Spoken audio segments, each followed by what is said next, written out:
Los compositores jumillanos Julián Santos y Roque Baños, el compositor de zarzuelas Fernández Caballero y el virtuoso guitarrista Narciso Yepes.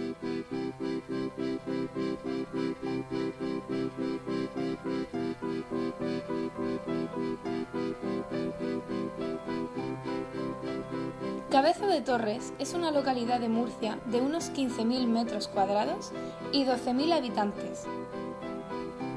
Destaca por su prestigioso colegio salesiano, sus famosos carnavales y por su banda de música.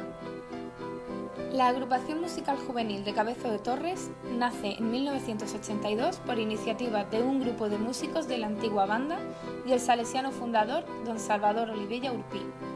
El presidente desde su fundación hasta 2008 fue don Domingo Sandoval Sabater. Actualmente su presidente es don Rafael García Murcia.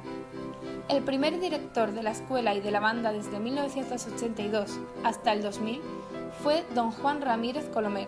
Actualmente, el director de la banda es don Andrés Pérez Bernabé, miembro fundador que está en posesión del título superior de tuba y bombardino.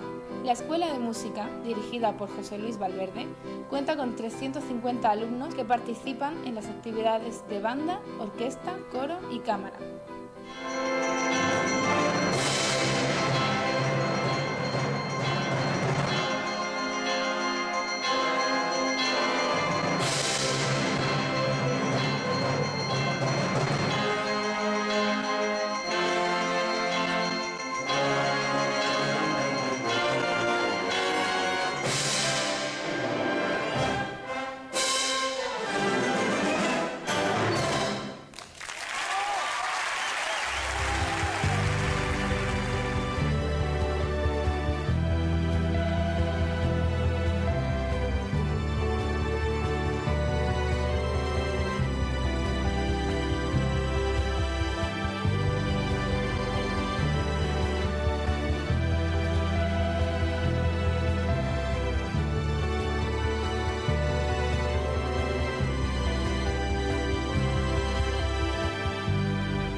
Pasodoble de presentación.